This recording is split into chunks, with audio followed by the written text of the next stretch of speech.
Hey, everybody, welcome back to the next episode of Lessons from Terrible Students. As always, we are the terrible students. My name is Jeremy. That's Sarah. Sarah, say hello to everybody. Hey, everybody. So once again, we have a special guest on this episode, but once again, we're going to make them wait till after our marketing to say hello. But for this episode, we are going to go into a topic that is kind of all over the place right now on social media and off of social media on most news outlets and everything else. So we are going to be talking about AI and how artificial intelligence may or may not change learning and development. Spoiler alert, it probably will, but we'll get into that here in just a little bit. But first, as always, this podcast is brought to you by Lumious. At Lumious, we are your partner in learning.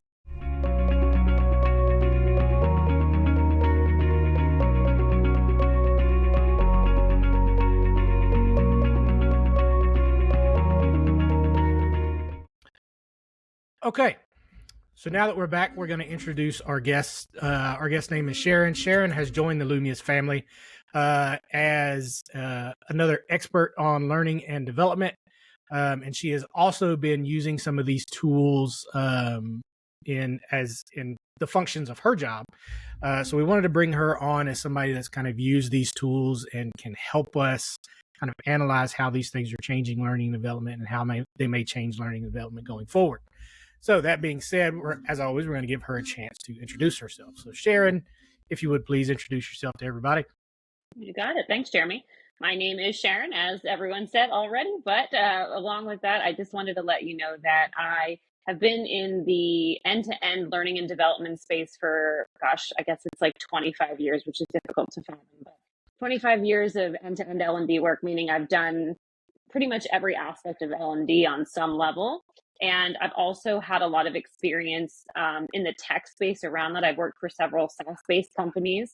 And I actually always joke that I tripped into technology by accident, because when I was coming into college is when we were stepping out of MS-DOS email interface and into the GUI, and tech was everywhere. And similar to what's happening with AI today, at that time you just couldn't step away from it. And so being a business education major, which is what I was at that time, I couldn't help but it be a part of the world that I lived in. And so ever since then, I've just been a diver inner, as I like to call it. I dive into technology whenever it's around, and I just see what I can make happen and how I think it's going to affect learning and development. And so I'm happy to be here today to be able to share some of that with you. Awesome. We're happy to have you. We've had some conversations about this, obviously, off of, the recorded space, and we've had some pretty good conversations around it. So I'm pretty excited to put this episode together. Now, before we get into kind of some of the deeper conversations, I wanted to get some of the explanations out of the way first. So to do that, I wanted to go over the terminology of what we mean when we say AI or artificial intelligence, because there's a couple of things that we could be talking about. So I wanted to kind of define those things up front. So to start with, there are three kind of big buckets that AI falls in.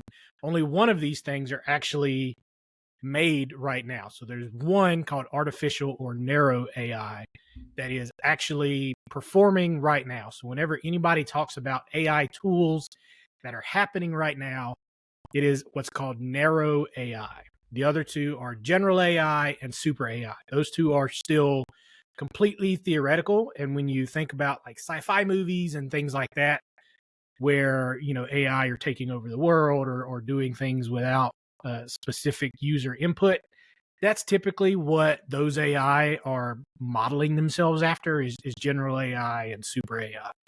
So the technology is not necessarily there yet. So whenever you hear somebody or an article or something like that discussing a tool that is artificial intelligence, what it's actually talking about is narrow intelligence, or sometimes what it's referred to as is weak AI, because general AI is referred to as strong AI. So now, that being said, of course, because this is the tech field, nothing is ever that easy, right?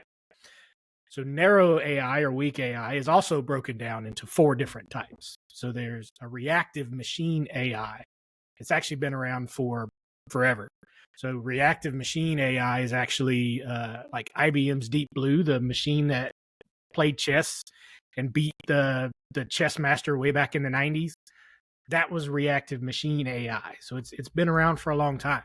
And it's kind of used everywhere, all the way down to the Netflix recommendation engine. So even the thing that recommends the next show that you watch on Netflix is AI. It looks at what you've watched, how much you've watched of certain programs, and it recommends your next show. So that is artificial intelligence.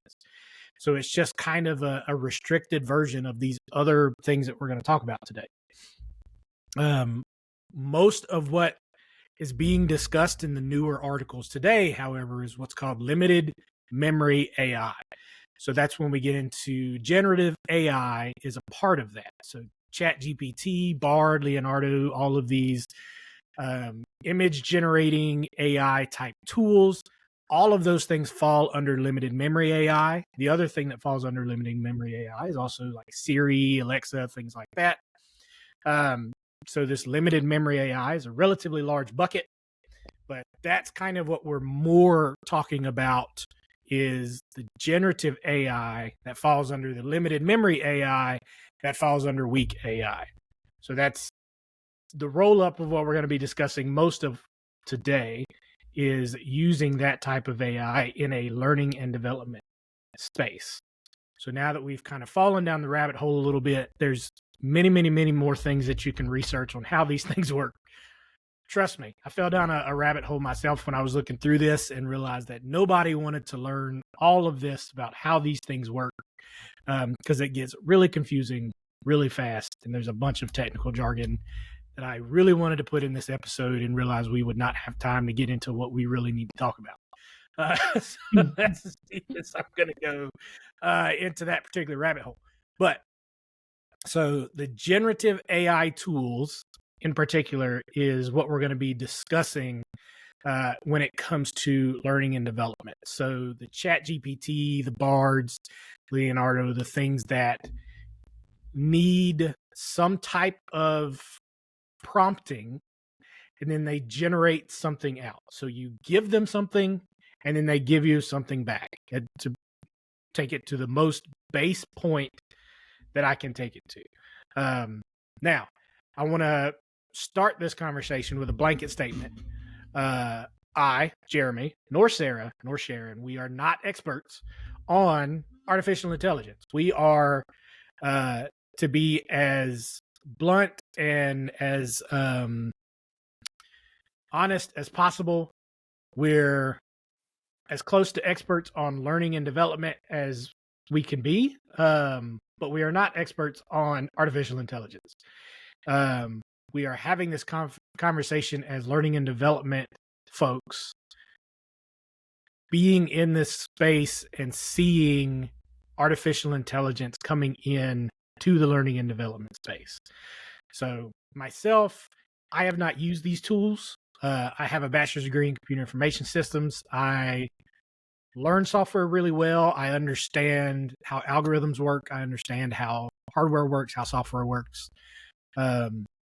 When I see how these things work, I kind of usually have a fundamental understanding of how these things work. But I have not used these tools myself. We'll go into some of those reasons in a little bit. So I just kind of wanted to share that background, and we'll go around the room. Sarah, I don't think you've used these tools either, correct? No, I'm like played around with Chat GPT a little bit, but definitely learning. Yeah. So we needed somebody that had used these tools to come on and talk with us. So I reached out to Sharon because she has experience using these tools and has, as you heard, lots of experience in the learning and development space. So I was glad that she was able to join us. So I wanted to kind of start there, Sharon, if you'll talk about how these tools work from a user perspective, just to kind of start us off on like a base, like how do they actually work? Sure. And I think, Jeremy, you already mentioned this, and I think that this is really the core learning piece here is that everything, whether you're in Leonardo, which is a image generation or video generation tool, or you're using ChatGPT, which is text generation, you need to have prompting in order to have any kind of output. And prompting can be as simple or complex as you want to make it. And the more detail that you provide in any prompt that you give, the better your output or result ends up being. So in a product like ChatGPT, for example, if you go in, you can have multiple conversations going at any one time. And so they're calling them chats, just like we would a text message or whatever. You have these different chats. And in each of the chat windows that you have, you begin the conversation by entering in your prompt. And there is a whole study around something called prompt engineering.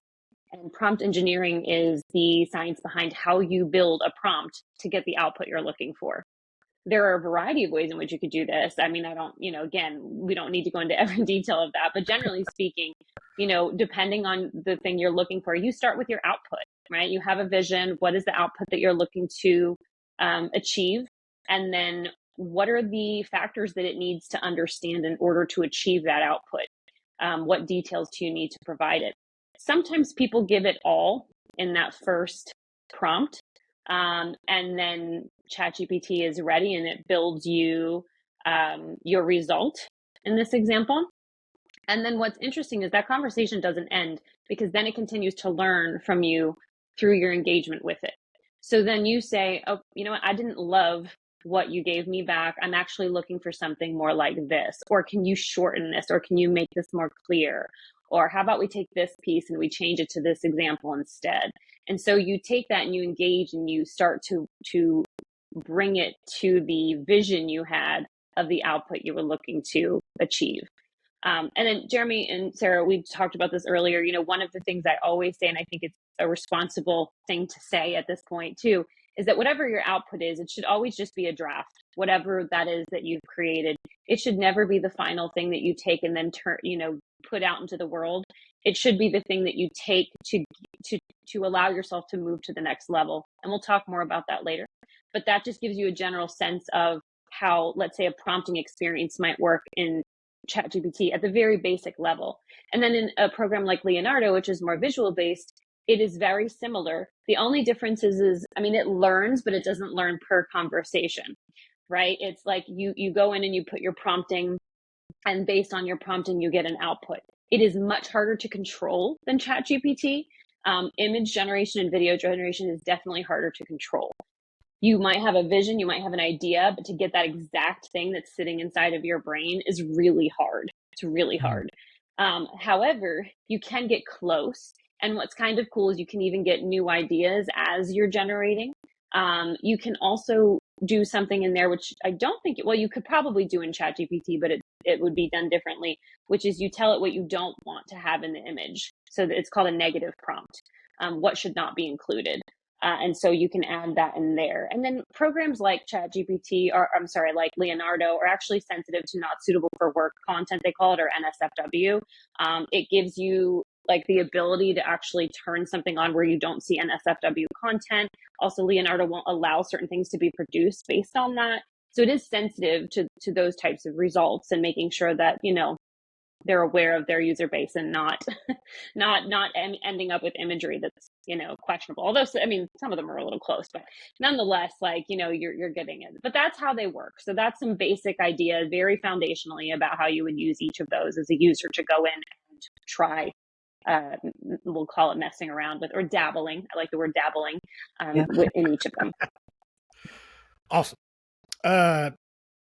Perfect. So that leads into kind of our next, and you mentioned a bit of it, and how at this moment where the technology is now, and obviously, this episode is going to be chock full of disclaimers, because that's just how technology is, right? So we are recording this episode in March of 2024, right?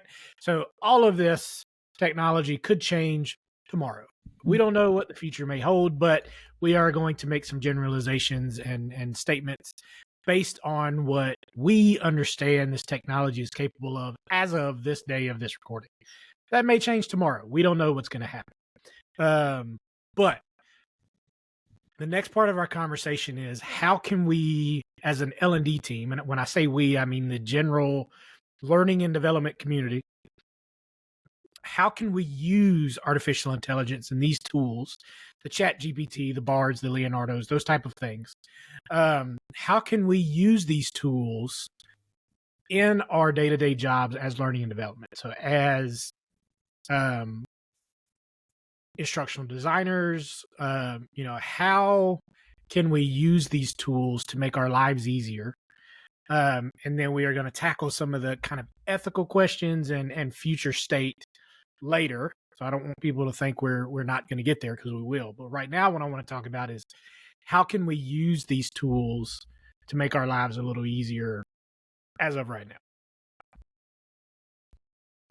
So the first thing, and we had a little bit of a discussion prior to this. So I'm going to start us off with some things that Sharon talked about before, and then kind of let her go into some of the more details. So we've got one of our bullet points is just an increase in the speed at how fast we can build some assets and how fast we can build drafts of content. And that's one of the things that she was just talking about. So Sharon, if you don't mind kind of walking us through how we could use AI to kind of help us build drafts.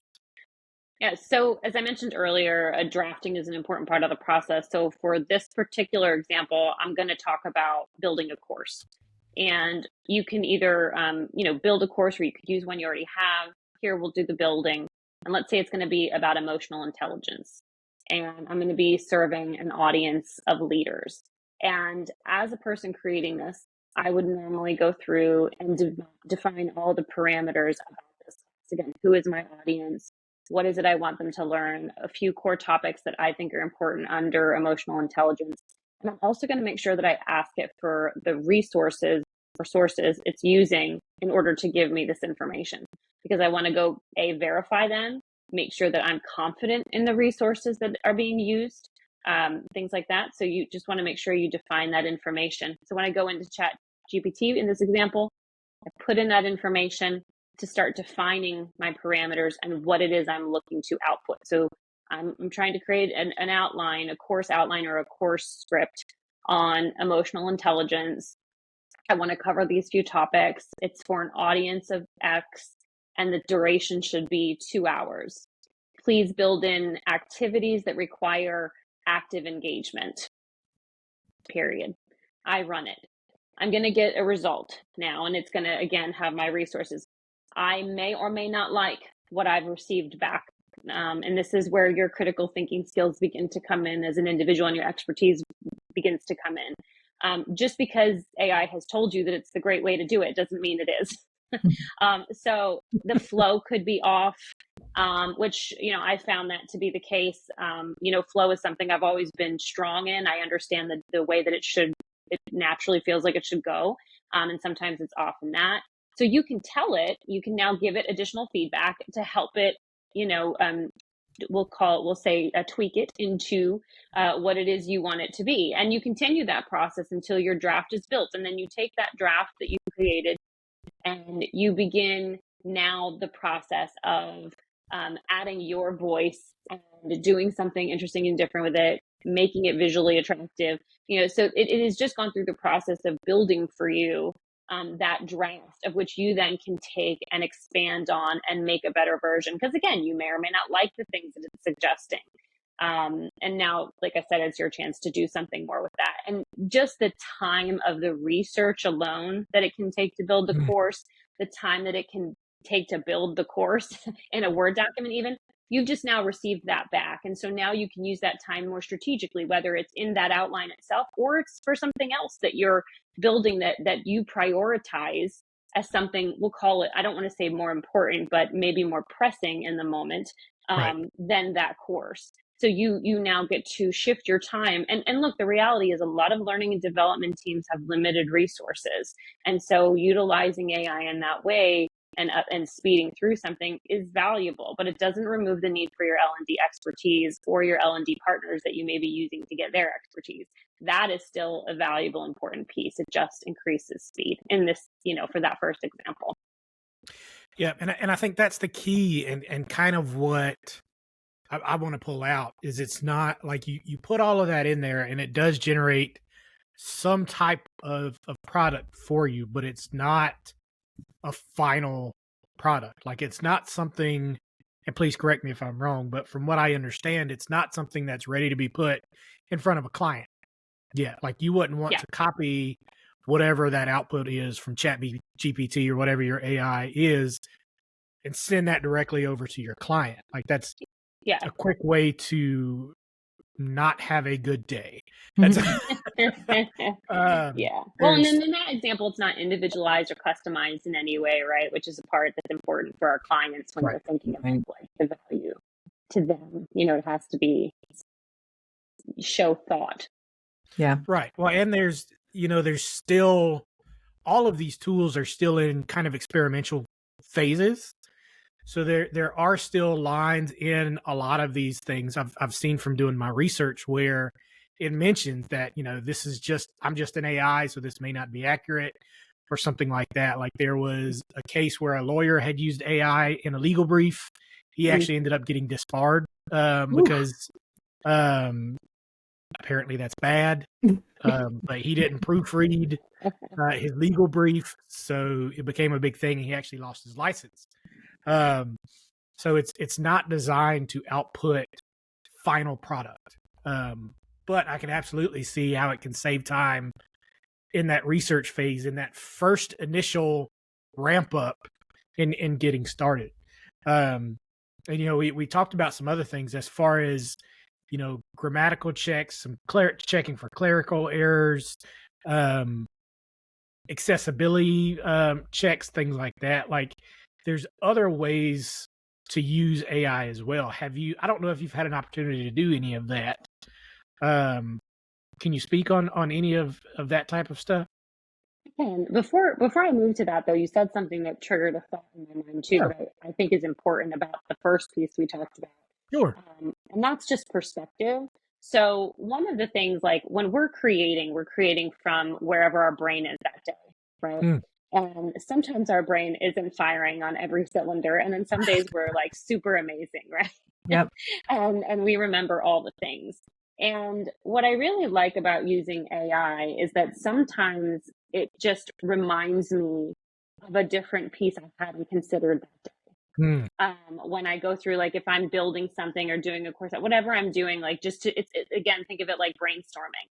It helps me fill in a gap I might just for some reason have not thought of that day. And again, when you're working in limited resources and your teammates don't always have time to sit and chat with you, or you guys have time to Right. go through something, it's a nice addition to, again, to your team, as I've mentioned before, when you think of it as a brainstorming tool, as a way to help you work through your own, because you knew that. Yeah. You knew that thing, but just for some reason today your brain didn't register it.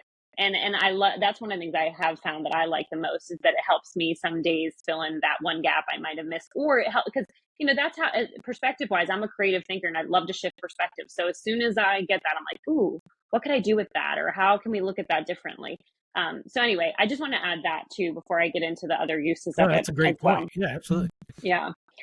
But in terms of like the grammatical and that, so I've 1,000% used it for that. I mean, because I think, I'm a naturally verbose person. I'm a storyteller, which has its place, and then in other instances doesn't. So there are times where I have to scale back, and AI is really helpful in that for me, and ensuring that I'm scaling back and providing clarity in the most effective way possible. And again, after it's done, it's not like I just take it and go, yeah, that's it. I read it, and I think, okay, it's taken my words now. It's not its words, it's my words, and it's helped me to shift the way that I'm saying it. Sorry, my dog wants a guest appearance. It's We accept all animal guest appearances. exactly. But it shifts. It definitely, like, it helps you be the best version of yourself in your written way. And again, it was my voice completely. It just helped me say it more succinctly. So for clarity, 1,000%. Grammatically, I don't think it's perfect grammatically, but it will say like you followed all grammar rules, you know, or something like that. So I wouldn't rely on it solely for grammatical use, but I mean, it might be valuable if you're struggling with a sentence and you're feeling like it's not like landing right. It's good for something like that. It's also good, for, you know, just again, creative naming of things. Like if you're trying to come up with a name for something, it's good for that.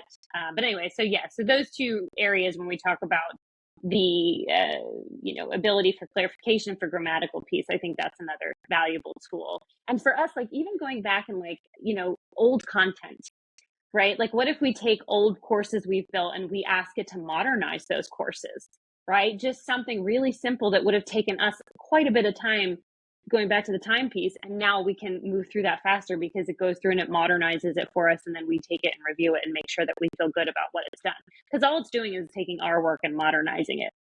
And I think I should mention one other thing, sorry, that comes to mind when I'm talking about this. When you use your chats in ChatGPT, your window conversations, you can tell ChatGPT that you do not want it to remember that conversation. So when it's done, it will disappear. And if you are concerned, Jeremy, like we've talked about your data information, you're telling it you don't want it saved and you don't want it used as a part of its learning process. So you have a choice when it comes to that. I don't mind unless it's something like, again, if we're talking about information that maybe is really sensitive, although I probably wouldn't use ChatGPT for that. So it's just, you know, picking and choosing. So I hope that's helpful. Yeah, and I guess I should expand slightly on a comment that I made earlier. So all of these, from the research that I've done, all of these tools are in experimental stages, but they are out for everybody to use. So what I mean by that is all of these AI tools are available to use for anybody that wants to use them, but the companies that own the tools admit that they are not 100% done. They would say that they're still in development. However, they needed more data. They needed more people interacting with these tools to be able to flush out all of the bugs and all of those kind of things. So all of these AI tools are in this extended beta period, to use kind of the IT language on it, right? So they're in this huge extended beta period, and we're all beta testing these AI tools for these companies, and sometimes paying for the opportunity to do so, which boggles my mind a little bit. But that's not part of this conversation. So that's kind of what Sharon is talking about. There is you either opt in to share that data with the tool, right, or you don't.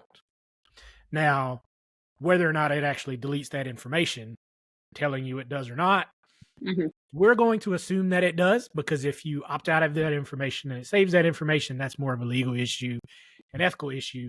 We're going to assume that if we say that we don't want to save the information, then it's not saving the information, because it shouldn't be. And we're going to try not to go all tinfoil hat on it. Now, I say we're going to not go tinfoil hat, but the next part is kind of some of the ethical questions around AI, because with all new technology, there comes ethical questions in how to use it, right? So we've talked about how AI can help learning and development teams speed up process. It can help us update old courses. It can help us with accessibility. It can help us with grammar checks. There's a lot of things that we can use it for, and that list is going to continue to grow larger as these capabilities and these tools get stronger.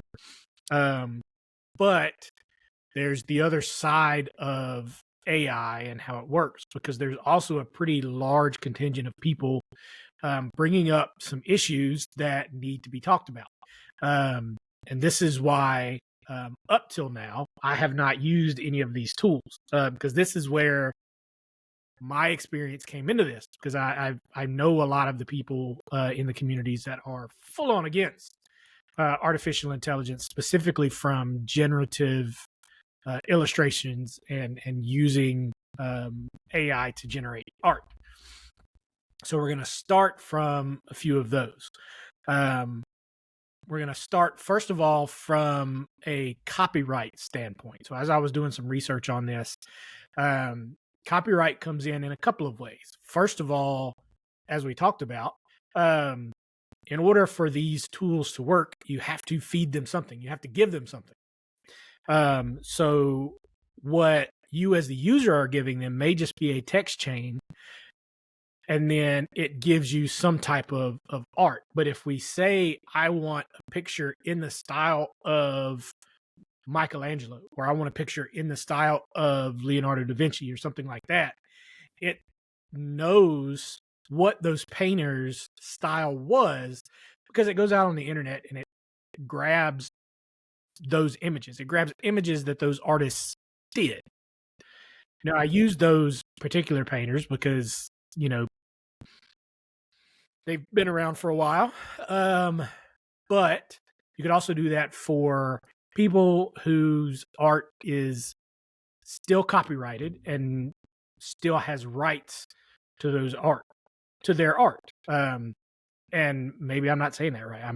Maybe Michelangelo and Leonardo their families still have rights to their art, and it's not, I assume they're general use at this point, but maybe they're not.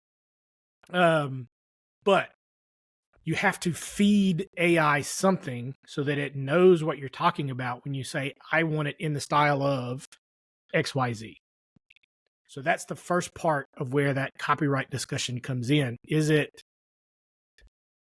ethical to use it to generate art in the style of somebody that did not okay their art to be used as a foundation of generative AI?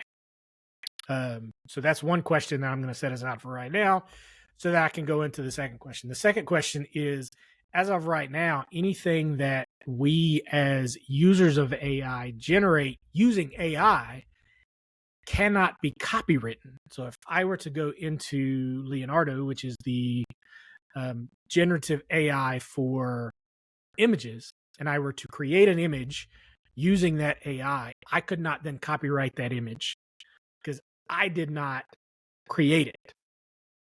The tool created it. Yes, I use the tool to create it, but the way that the law states right now is that I could not copyright that image because I was not the artist of the image. The tool was the artist of that image because I didn't create it. So it's a weird kind of gray area there. So when I bring that up in an L&D discussion, because as anybody that's created any kind of, e-learning or any kind of anything with images on it, the biggest thing is to make sure you have rights to the images that you're using in those courses. So the question is, if I use an AI generated image in a course, do I really have the right to use that image in the course, even though, is it free source at that point? And I think this is where some of our laws haven't caught up. Who actually has the rights to that image? Is it the person that owns Leonardo, the tool that creates it? Is it the person's style that was used to create that image? Like, is it the source content that the tool used to pull that image from? We know it's not me because I can't copyright it. I just kind of wrote the prompt. So the gray area is, can I use that, or should I use that in my course? Because I can, because again, it's not like, more than likely somebody's not going to sue me over this random e-learning I'm building, right? But the ethical gray area would be, should I use it in a course if I generated it on one of these tools? And that's where I'm getting hung up, if that makes sense.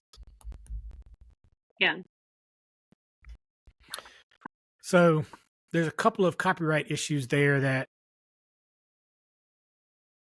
is hard for me to get around, and why I haven't started using these. And And I think that's where like the rights issue and all that kind of stuff, that's where a lot of people in the artist community have kind of taken the stance against AI, because it is starting to do some worker displacement as far as how we generate these images. Because before, if we needed an image, we would go to, like you said, we would go to a stock image website. We would go to if we needed a custom image, we would employ somebody to build that custom image for us, something like that. So there are some ethical concerns around using AI in that way. And I think there's a conversation to be had around that. So I'm going to pause there because I felt like I was talking for a while. Okay. All right. So, Jeremy, you and I have talked a little bit about this before, and I completely understand your perspective on it and the concern that exists. And I know we're going to talk maybe about this a little bit later, but it does beg the question of, as an L&D group, like, do we create policy ourselves around it, since there's no clear guidelines yet? And I think, it's difficult too, because we talked about like artistry versus content, right? Yeah. Because, I completely respect and value that there is an artistry that exists. And I do not believe that what we put out from AI, I can call my artwork. I can say, hey, I had a really interesting creative vision in my head that I wanted to get out into an imagery, but it was not, and I used AI as my medium, and one could argue then that is art, if you wanted to, because it was just another medium that was used to get an output. So one of the things I think is most interesting about AI too is the conversation around artistry versus content output. And as I was saying, the part that's interesting to me is using AI as a medium to take something I have in my head visually and getting it into an output. And then the question, like you said, then is who owns that? I can tell you, I know Leonardo does not own it in that example, because I'm in groups where the Leonardo employees are part of the contributors, and there's conversations around who owns the output, and they do not own the output. It is definitely either owned by the individual. And when I say owned, again, I think that one of the things we've seen more and more is that you have to say that it is AI generated. You cannot just like suggest that you photoshopped it and it existed. You have to go in and claim that it was AI generated. So I think it's a really big conversation. And even with ChatGPT, same thing with text. I can't just go tell it to write a short story and then put that out and pretend like I'm a novelist and say that I've done amazing work. I mean, my stamp is not on that. And even if I did go back and edit it, is it? I don't know. Because it's not common knowledge. That was a creative process, where what we do is there's a lot of common knowledge in what we do, right? Like stuff that's researched and out there and available, whereas something creative is literally meant to be built from the mind. And so it is, to me, a really interesting conversation around that. And then for the piece about e-learning, I mean, I tend to lean right now into the space of, like, we can go pay for stock photography. If I can build stock photography in AI, which I'm, you're paying for, I'm not, because you have to use tokens to build those visuals. I don't see the harm in using them. I think it's okay, as long as I'm not claiming something special, right, about my ability to use them. So that's kind of where my brain falls as it relates to that. But I know there's so much conversation that still has to be had around this topic. Yeah, and you're right. And I think moving into kind of the future state, we can't wait for federal or state or local laws to catch up, because, to be frank, they're not going to. We're still waiting on laws around broadband internet. So we can't wait on, laws and things like that to catch up to where AI is now. So future state, I think, and you mentioned this and referenced it just a second ago, as far as what do L&D teams do moving forward. So I really do think it's up to each individual team to determine where that line is and kind of what they're comfortable with. And Sharon, we discussed this a little bit yesterday as far as, you know, what as a team and as a company do you want to use AI for, and what do you not want to use AI for? And it really does require having a lot of it is having a conversation like this and the conversations that we've had, in the past few weeks around educating ourselves. How does AI work? What does it do? What are the pros, cons, goods, bads? And going forward, what does that mean for us as a team and us as a company? And how are we going to use it? So from, not to put any of us too much on the spot, right? Because none of this is binding or anything like that. But moving forward, what should be some of the things that L&D teams should look out for as far as how L&D teams should be working with AI in the future? Like, where are could some of those lines possibly be? Good question. I mean, I instinctively feel like some of those lines are around the copy paste, right? Yeah. I mean, that is to me the first piece, because at the core of learning and development is storytelling. We should all be storytelling, and part of the way we storytell is for our audience. And that means understanding our audience, and no one should understand their audience more than an educator, right? Like a person coming in and teaching, or building content. Like, we really should understand who we're doing it for. And if we copy paste, we miss that, obviously. So there's, in my mind, a responsibility to take that draft if you're going to use it, right? And you need to apply a set of, I don't know, we'll call it requirements that have to be layered onto it. And again, this is just conjecture. I'm not saying this is what should be done. It's just thought. I'm literally absolutely. thinking out loud about a way. And that's what comes to mind for me is, putting some baseline set of requirements attached to it and saying, okay, maybe we're open to it for all content, but if we're going to do it, here are the things that need to be done every time we use it. I think it's going to be hard to create baselines. As we're having this conversation, I'm obviously not, when it comes to technology, I'm not a super fast adopter, but just a lot of the things that you've said, Sharon, have really resonated with me and how I can use AI. And I think those guidelines are important, just in general, right? So using it as a brainstorming tool, using it as a supportive element of whatever you're building. And then, but keeping in mind that the human element is super important, the expertise that we bring to the table as learning and development folks, those are things that are super important and that AI can't, take the place of. And then also something else you mentioned is the clarity piece and summarizing. For me, I'm really wordy. I don't think I've thought about using AI in that way either. But when we talk about how L&D teams can decide what these baselines are and for their own teams and how they're going to use it, for me, I would think of it in that way. How do we use it in a positive way to support the work that we're doing without,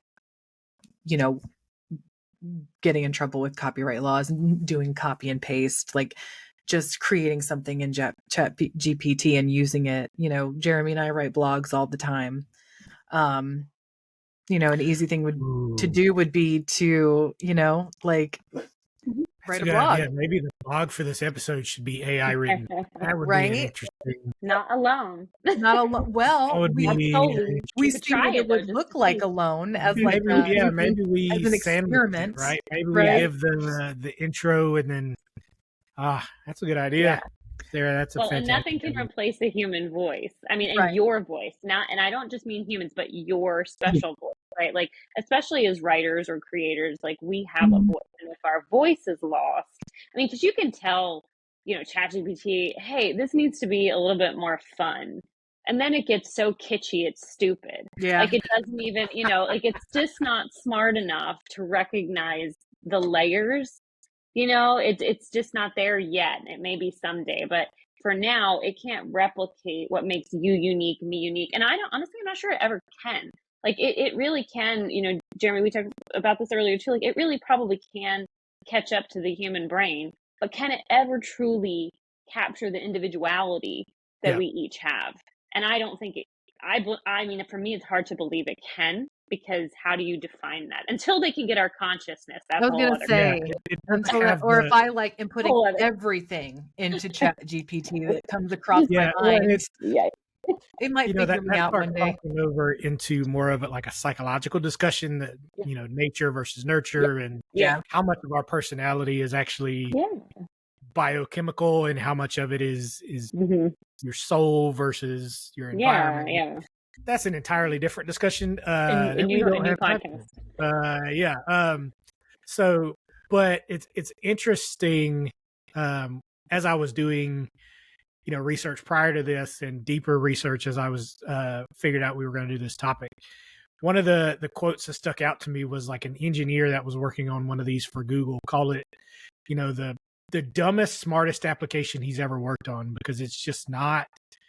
It's amazing what some of these things can come up with and what they can produce, especially now when they've started doing like video generation and things like that. But what it is so bad on is how it interprets some of the things that you figured it would be good at, right? It's just some of those nuances that it just can't quite grasp yet. And some of the things that we as humans, as people, just pick up on it instantly when you see the image or when you see the video, you instantly look at it and go, "Oh, that's not right."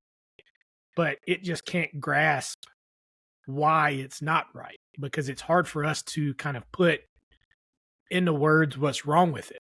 And that's where, like, I've seen a lot of YouTube videos and things like that where they're just going in circles with a lot of these generative AIs with worse and worse outputs, because they just can't quite describe to it in terms that it can understand what's wrong with the image that it's creating. And it just keeps getting worse and worse as they try to make it better. Yeah. So you're right. It's not perfect yet. But you're right. I don't see how it can be. I don't see how it can ever replicate a true artist. Because there's just something intangible about art that I don't think a machine will ever be able to replicate. So, that was a fantastic discussion. I feel like every time we do one of these episodes, I feel like we come up with ideas for like 5 more episodes. That's how I know we have a good discussion. Any other final thoughts? I typically like to give our guest stars the final word on this type of thing. Any final thoughts, anything like that you want to leave us with? This feels like a tremendous amount of power, Jeremy, to leave me with. I mean, I think the only thing that comes to mind is just to wrap up the conversation is what you said earlier about beta. I mean, any new technology has iterations.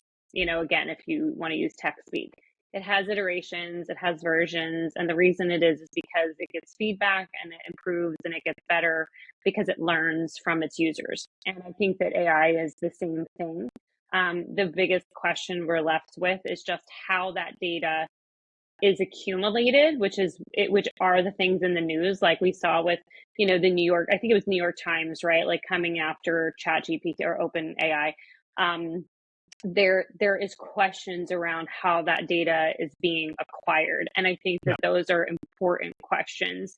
And I think that you want to make sure you're using the tools of companies that you trust on some level. I mean, do we ever trust fully? But on some level, that you at least have researched and see that they are making an effort to be ethical in their use of data.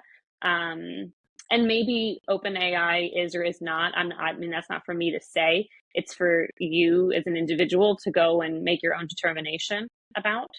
So I think that that is just something you have to continue to keep your eyes on. And I think that just like any new technology, I think this has major implications long term for all of us. But for now, I think it's just an opportunity to go in and get a sense of how you can use it. And again, like the more you know, the better you can stay ahead, in my mind, just to not get left behind in the conversation as it does potentially change the job environment as time goes on.